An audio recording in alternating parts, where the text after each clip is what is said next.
Hockey Inside Out. Presented to you by The Gazette.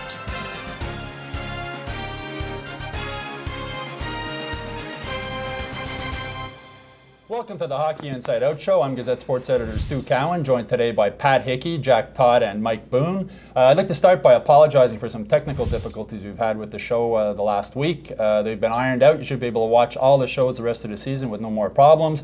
And I'd also like to say a special thank you and a hello to Andy Regan, who is a Canadiens fan from New Brunswick who's been living in Korea for the last 10 years and says he watches the show every week and follows the site. So a special hello to Andy out there.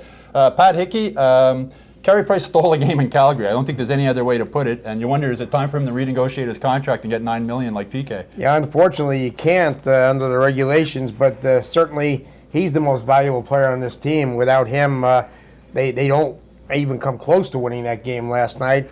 5 goals against in his last 4 games. His save percentage has gone from .874 to .922 over that period. And he's back among the elite goaltenders in the league. He should have been busted for theft last night. That was a performance. We didn't used to see that from Carey, where he just out and out stole a game. They had nothing. The third period was nothing but penalties till you were looking for the CFL flags to start falling all over the ice. And here was Carey, no matter what happened, cool as a cucumber, through the shootout too. Bob Gainey must be wishing he hired Stefan Waite. The difference in him is unbelievable. He might still be working here today. There you go. Is this an awkward time to recall those who thought the Canadiens kept the wrong goalie and choosing Price over Yarrow-Halak? Jack Todd. Pat Hickey. Mentor Red Fisher. I always thought they made the right decision. Mm-hmm. The concern I have, and Calgary showed it, they're just crashing the net, knocking him on his butt. I know the announcers, the Western announcer was saying that he was embellishing it maybe a little bit, but that's got to be a concern. Hey, it is, because they don't have anybody back there mean enough to clear things out and make people pay the price. I'm seeing an awful lot of calls like on Gallagher at the other end, but it seems Price, the attitude of the officials seems to be he can take care of himself. What's they wave off goals because of what Gallagher does in the crease. Meantime, Chris Kreider is merrily knocking out all the goalies in the league.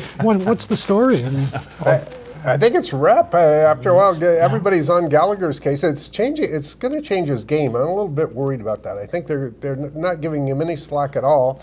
And I don't think these calls are evening out. I think what happens is it is rep, and one of the things, Gallagher is on a list of guys that you got to watch out for in the crease. There are other guys that PK's on a list of embellishment, mm-hmm. And so these are things that the referees go into the game. They've got this list. They know what to look for, and that's how it comes out. That sounds ominous. It's like CSIS compiled this list for them. Going through their emails. It's the Department of Player Safety. That's worse than CSIS. I heard this terrible crew last night who was doing the English broadcast. Actually, it was Kyprios between periods, saying Tenorti was going to get a call from the NHL office today. First of all, I think Tenorti got that penalty for being 6'6", because Stajan skated into his knee, not the other way around. He didn't do anything. And second, that department has to make about 27 calls for headshots today. They don't even have time to call Tenorti. I didn't see how he could get out of the way of that hit. He was just standing there. He didn't, Yeah. We're talking about Brendan Gallagher. He went to the team's Halloween party dressed as a Teenage Mutant Ninja Turtle. I can't think of a better costume for this guy. That's sort of the way he plays.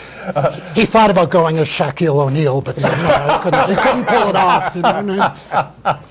Jack, you were mentioning on Twitter that in Alberta they may as well just start the games at 5 p.m. local time. What's your thinking with that? Oh, sure helped my sleep, I can tell you that much. I was saying that, what are they doing that's useful anyway? They're just pumping out the tar sands and voting for Harper. They might as well knock off 2 hours early so we can watch the game at a normal hour. It's supporting our pensions, brother. You're relying on Quebec to do it. Good luck. Not the way the oil prices are going lately. It's I think they're losing money for every barrel they pump out these days. This team is 8-2, Pat. They've scored 27 goals and they've given up 26. Is there a reason for concern, or is this team as good as the 8-2 record? Well, there's 2 ways of looking at it. One is this is a super resilient team that can come up and come from behind and do all these wonderful things. The other way of looking at it is this team is damn lucky. They're 8-2 and things like that. I think this is a better team than they've shown. I think they can play better than they have. That's the good thing about it.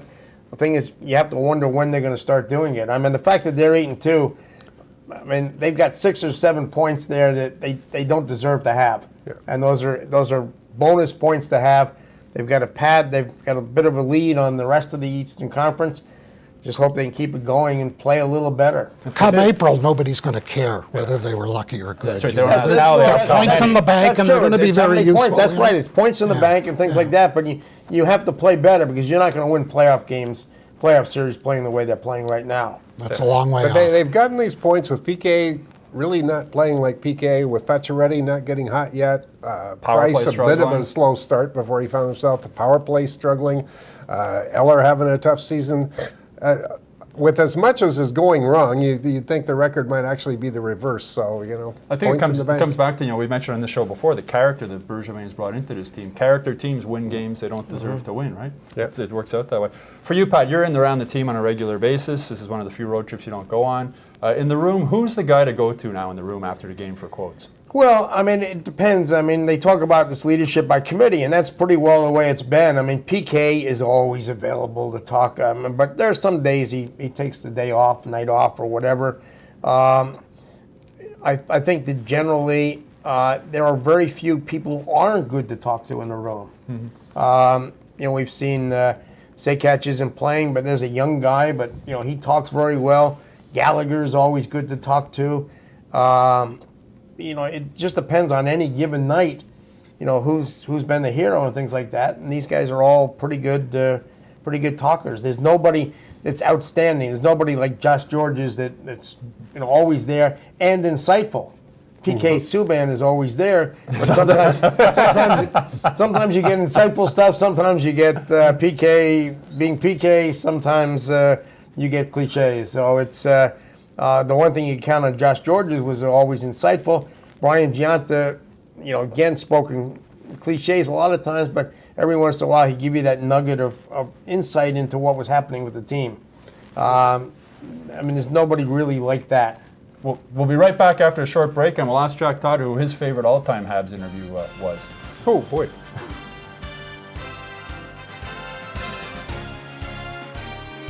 Welcome back to the Hockey Inside Out Show. Jack Todd's been around the Montreal sports scene for a long time. That's why people love you so much. Your favorite Hab to go to in the room after a game, your best interview over those years? There's two different things. Probably my favorite guy to go to back in the day was Brian Savage. I always found him pretty astute, smart guy, very articulate, good to talk to. The best interview I ever had, though, was Steve Bejan.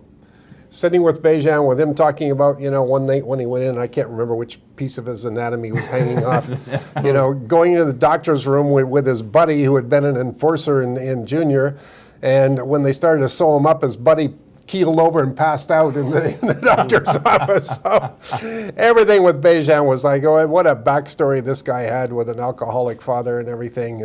Great interview, great guy. Wish he was still here. He'd fit in on this team, I think, Mike. With the character that he brought to the rink is Steve Bejan. You could use him. Yeah, but I don't think a lack of character is an issue with the current team either. So. Very true.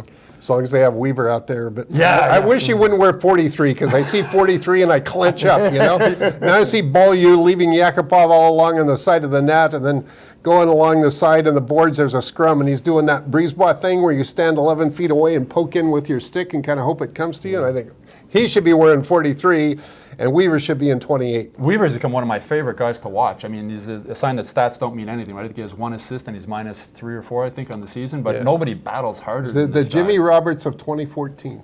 That's a good way of putting it, yeah. And the old school, no visor. And Pat, Michel Therrien, he dresses Dustin Tokarski in Edmonton, which is near his hometown of Saskatchewan. He plays Dale Weiss last week when Dale Weiss's father, a lifetime Habs fan from Winnipeg, is in town visiting.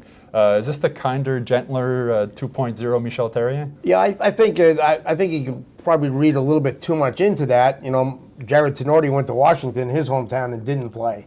But I think that when he gets an opportunity to do that, Weiss was in there because he was playing very well. Tokarski was in there because they had back-to-back games.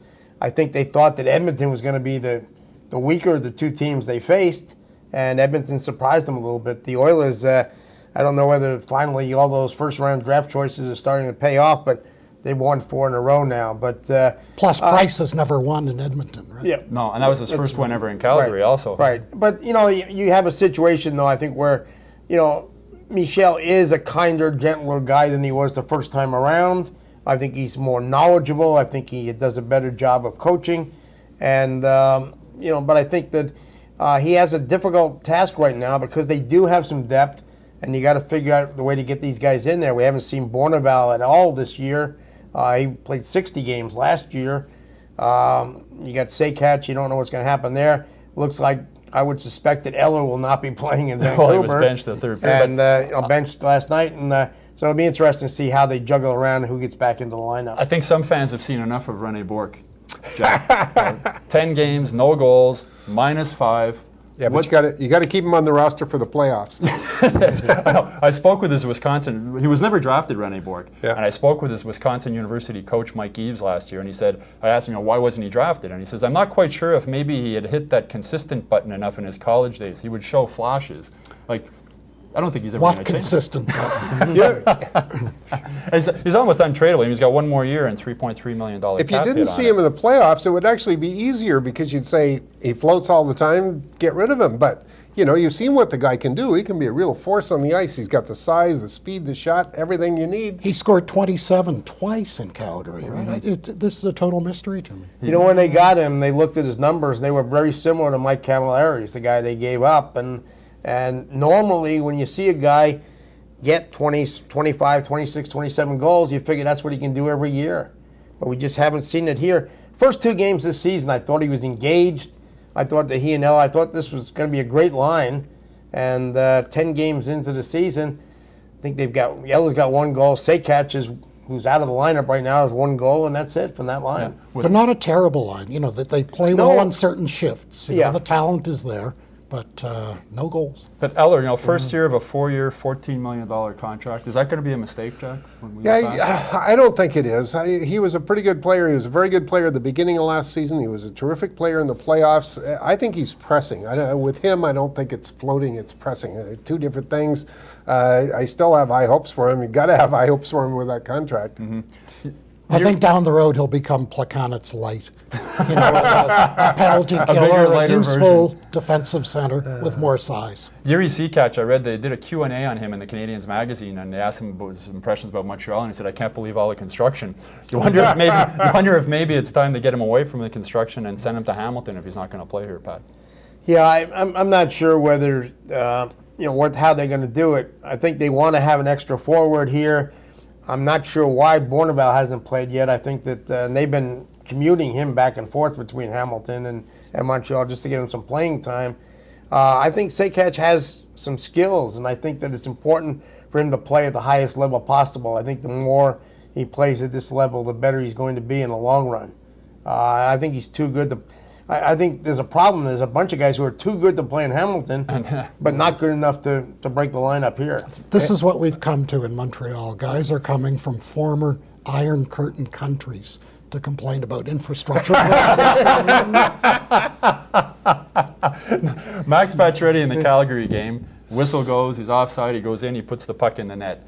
Another sort of one of those, the sword move and a little shove on Chara. It's one of those sort of... You can see why other players and other teams don't like this. The little hot dog with extra mustard. I don't think we've ever known what was behind the head into the stanchion, but there was something behind it. And somehow he's still managing to cross that line fairly regularly. I don't understand that. It's not like he wound up and took a shot. That's the thing. Yeah. He went and he just slipped it into the pit. I mean, I thought the overreaction from the Calgary players and the overreaction from the guys calling the game was just. I think they looked up and they saw Brian Burke upstairs going. It looked like one of those planned reactions, okay, we got to go show that we're supporting our goalie, and then the announcers do the same. It's like all these nonsense, guys used to shoot it at the end of a warm-up. Started a brawl with that, it's just nonsense. It's just. Brian Burke, I'm just jealous of him from watching him last night with that head of hair. Man, I wish I could do that. We'll be back next week with another episode of Hockey Inside Out.